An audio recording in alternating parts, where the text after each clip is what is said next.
I've never seen this type of gasket mounting before, so together, let's judge how the Redragon FAYE K685 Pro would hold up against modern gasket structures we usually see on keyboards nowadays. So to start off, this is a tri-mode keyboard with Bluetooth, 2.4G, and a wired connectivity with a battery rated at 3000 mAh. This has got red switches that aren't factory lubed, slapped onto a plastic positioning plate. We will tear this down in the latter parts of this video, so you're free to skip to that part. Just give me a thumb or a sub and we're good. Inside the box, you get a keyboard, 10 extra red switches, its cable, keycap switch puller, and extra white keycaps. This is cased in a full plastic shell that creaks a little bit when twisted, yet who's going to be twisting their keyboards, right? It does feel a bit hollow due to the plastic shell. Listen here. And that was expected given its ABS plastic housing. Gasket action is there, but not as much as traditional gasket keyboards. As for the switches, these are branded Redragon and aren't factory lubed. They do not feel scratchy though versus old Redragon switches. Its feet is the standard feet for budget keyboards with rubber stock underneath. Keycaps are an OEM profile and made with double shot PBT. Stabilizers are generously lubed yet rattle a little bit, probably due to the loose stabilizers. The FAYE K685 is currently offered in only one color, so that's blue and white. So far, I believe this is one of the safest color options aside from black. Plus, you can switch up the blue keycaps with white ones included in the box. Coating feels kinda sandy given its ABS plastic, if I'm not mistaken it's ABS, with branding in the bottom right corner of the keyboard. Top of the keyboard has no branding, and same goes for the spacebar.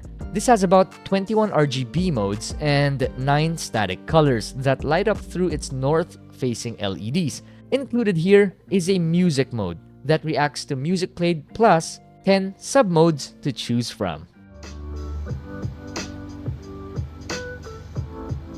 Cool. When tearing down keyboards, it's almost impossible for you to be able to without scratching it or adding a little bit of damage. And in this specific case, there were some parts of the top case that I cracked. It's supposed to look like that, but I'm not very careful.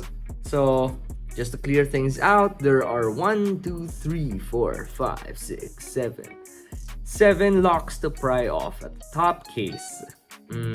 On both top and bottom, and then at the sides, you only need to pry off one. So far, I only damaged 1, 2. I chipped that off as well. Best I make the mistake rather than you, right? Kinda weird as we are used to prying out from underneath keyboards, and that's not the case here. Once that's done, as you lift off the PCB from the case, there's only one cable attached to the battery, so remove that. Gently do it as the connection is glued to each other for a firmer grip.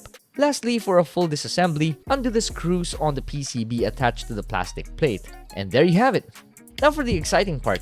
The plate material here is made of plastic instead of polycarbonate. It is a 1.4mm thick plastic positioning plate partnered with a 1.2mm thick PCB. The PCB is a full hot swap unit that accepts both 3-pins or 5-pin switches. Good job staying consistent here at Redragon. The only comment I have on the PCB is that it doesn't have screw-in ports for screw-in stabs, which is expected at this price range. And as I mentioned earlier, its LEDs are north-facing, so shine-through keycaps would look good on this thing. Onto the dampeners, you get a sandwich foam and an EVA switch pad between the plate and PCB, so all good there. Underneath it all, you get yourself some foam. Not too dense, but better than nothing, I guess. I would add in some polyfill to this or shelf liners, yet that will be for next time. One of the best mods you could do here is a tape mod and a switch replacement to something that sounds more marbly or clacky. So one of the mods that I'm gonna do here, or I suggest you doing, is to add in tapes here in the contact points right there. You don't want plastic to plastic contact and clacking when typing. But I don't think that's gonna be heard. I'm gonna piece this thing back and then let's hear how it sounds through an acoustic test.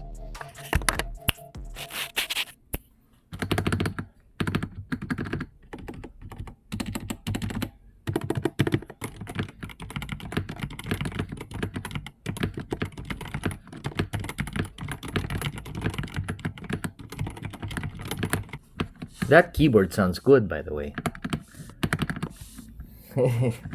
I like it. The software is available for download online, and I will leave links in the description both to the software and to the Redragon FAYE K685. You may play with key binding on its software by clicking a button and reassigning a new key, a macro, or a shortcut. LED customization is here as well, and so is macro recording. And as for macro recording, you're free to add in mouse buttons, as that is what I am always looking for in terms of macro recording on keyboards. Anyways, this is Biboyharanero. If you have any questions, feel free to comment down below. Again, I'm leaving links in the description down below to Redragon's shop. Be sure to use my code Haranero to get 10% off. I believe that's 10% off or 15% off. Well, just check the description. And don't forget to not subscribe.